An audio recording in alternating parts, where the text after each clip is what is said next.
Welcome everyone, I'm Kendall Fisher with Oracle and I am so excited to introduce our speakers for today's Customer Spotlight featuring Starbucks. Now, from the beginning, Starbucks set out to be a different kind of company. One that not only celebrates coffee and the rich tradition around it, but that also encourages a feeling of connection.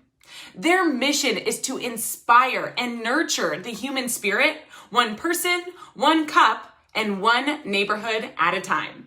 Starbucks believes that when they take care of people, they take care of our planet.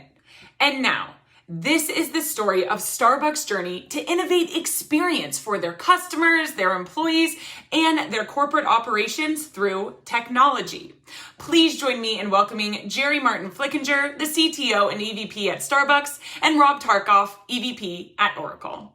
Hello, everyone. It's great to welcome Jerry Martin Flickinger, EVP and CTO of Starbucks. Thank you, Rob. It's a pleasure to be with you again today. I was hoping you and I could share a cup of coffee at a local Starbucks as we had this conversation, but we're not going to be able to do that. So we're going to instead go to a few Starbucks virtually. It's great. I was lucky enough to join Starbucks in 2015 as Chief Technology Officer and EVP, leading our Starbucks technology organization. Starbucks Technology is responsible for all of the tech that lives in our stores or for our consumers or that runs our corporate functions. Over the past few years, we have been on a journey of transformation. And in this transformation, we have focused on innovations to bring industry-leading solutions to many aspects of our business. This has included mobile order and pay, voice ordering, social gifting, AI-based personalization, just to name a few. We're responsible for supporting and bringing technologies to life for our customers, for our partners, which is what we call our employees, as well as all of the corporate functions and the things that make our business run day in and day out. And so that's what we do.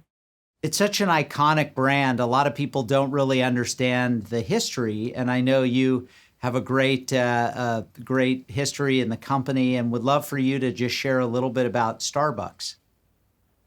Rob, I would love to share with you a little bit about the history of Starbucks. And here we are, 1971, the very first Starbucks opened in Seattle. And today we have 32,000 stores worldwide. I mean, it's just amazing to think about that kind of growth and that kind of scale. We run in 82 markets around the world. And when I think about the technology foundation, what it has allowed us to do is continue to have that customer engagement model at scale while continuing to really focus on human connection.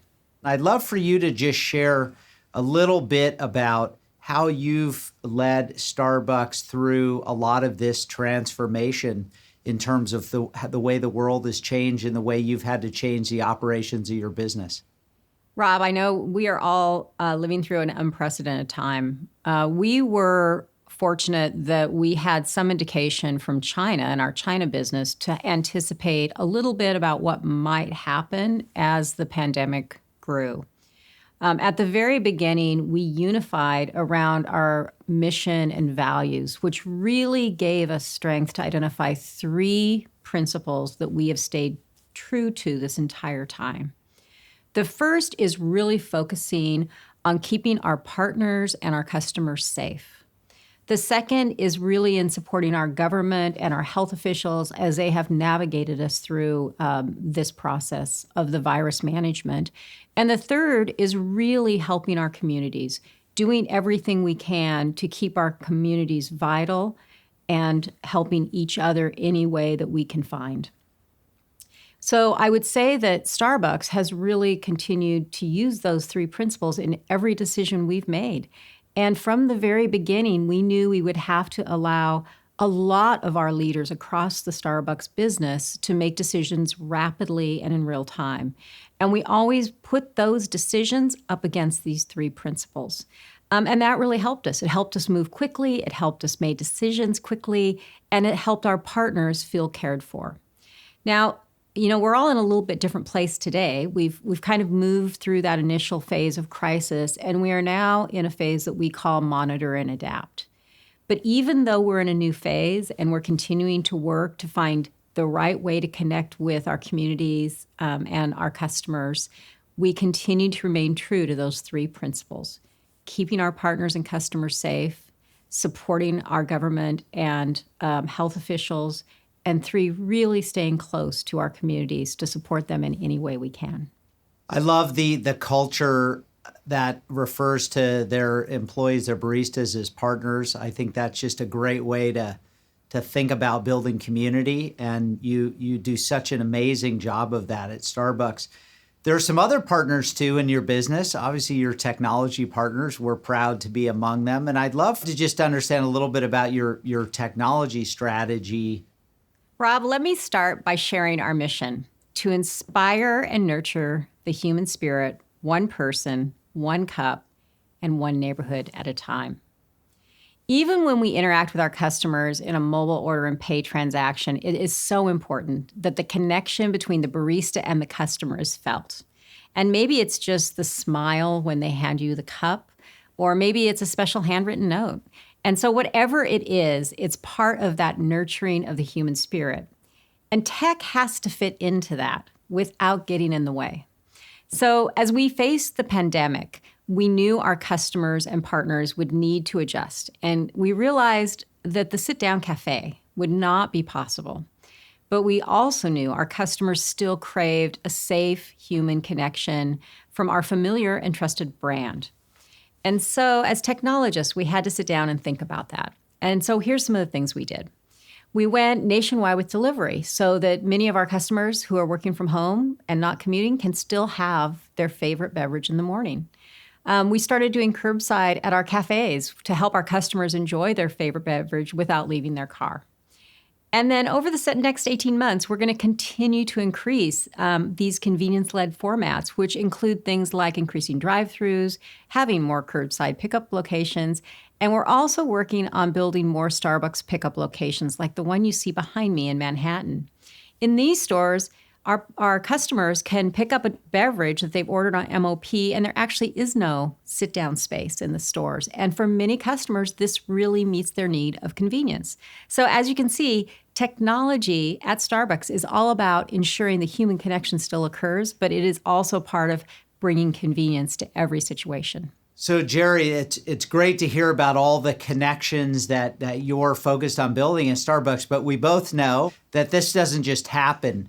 There's a lot of technology, strategy and insights and investment that has to happen. Yeah, Rob, remember I mentioned earlier that we've been on a transformation journey, and that's been so important to how we've continued to evolve the customer partner connection. So let me give some examples of things we've been working on. We have really focused on scaling and resiliency, and we've done a lot of that by using various cloud-first methodologies.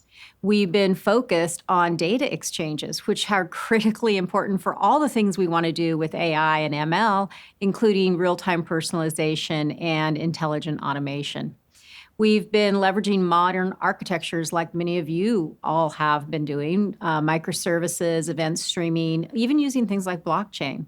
And we've been designing continuously for thinking about the integration of physical and digital, making sure that we have customer journeys that span that entire spectrum, whether you start your order on a mobile device, but you pick up your order at a store.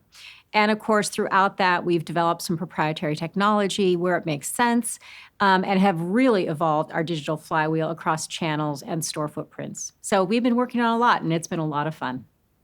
So, wow, that is a lot of foundational work. Maybe you could share one or two examples that might resonate with a lot of other CTOs and folks who are watching this.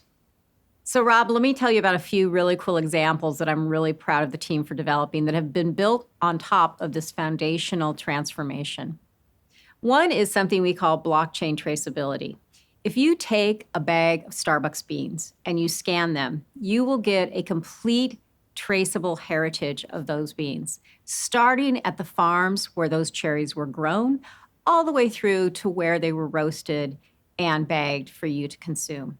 So it's kind of an exciting example of how technology is actually helping us connect with farmers all the way back at origin.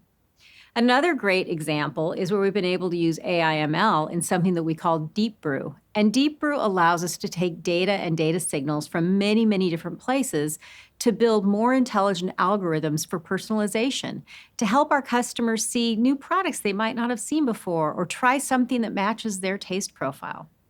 And then last but not least, we just recently announced a big change to our loyalty program called Stars for Everyone. So now our customers can buy coffee with any tender type they like and still earn stars for future purchases.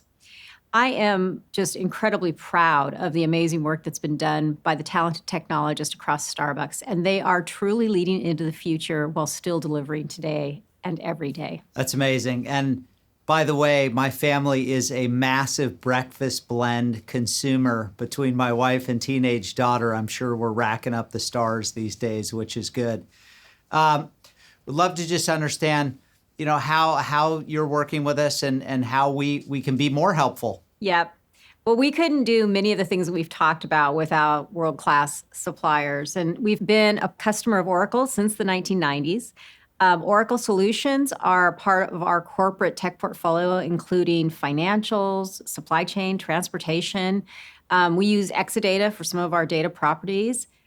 Most of these systems are providing data elements that are used in our enterprise data warehouse and are driving our ML algorithms. Today, if you go into a Starbucks company-owned store, you'll see Oracle Symphony point of sales. You'll also see those in many of our worldwide locations. In addition to all of that, Oracle CX services are used in our call centers, both our customer call centers, our partner contact centers, and our facility support centers for our stores. So with all these solutions, they really provide the backbone of our business and are essential to our moment-to-moment operation across Starbucks. That's great. And of course, you know where to come if some of it isn't working on any one day. Yeah, I know who to call. I have you on speed dial, Rob. You've got the speed dial.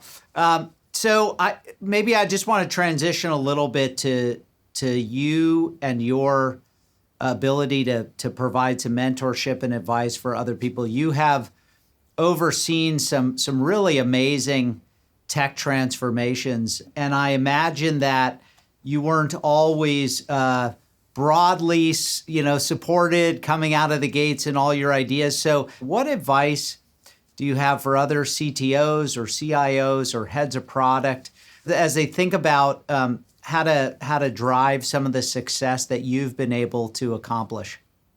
Yeah, thank you, Rob, for that question. Actually, I do get asked that quite a lot. People want to know, what do you have to think about to be a CIO or CTO or frankly, just being in business? And I always start with the most important answer. You have to listen. And you have to listen to everybody. You listen to your peers, you listen to your mentors, you listen to leaders.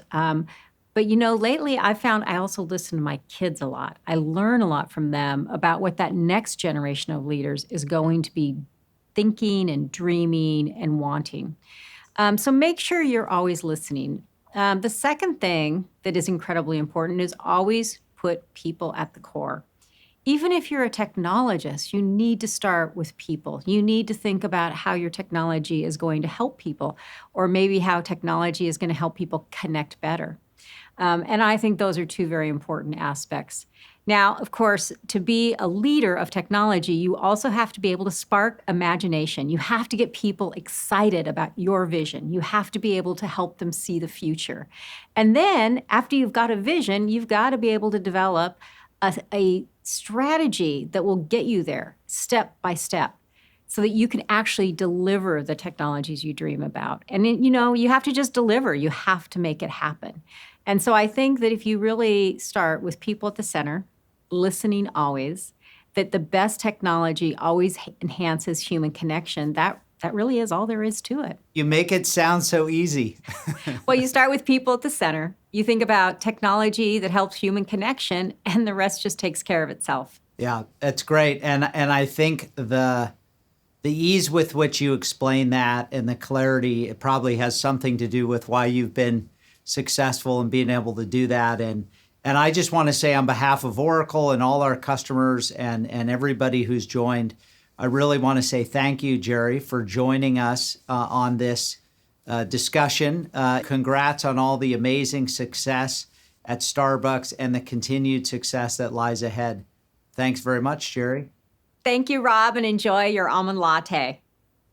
Thank you so much for joining us today. And if you want to learn more about how to leverage your business data to make sure every customer interaction matters and thus nurture lasting relationships, visit www.oracle.com/CX.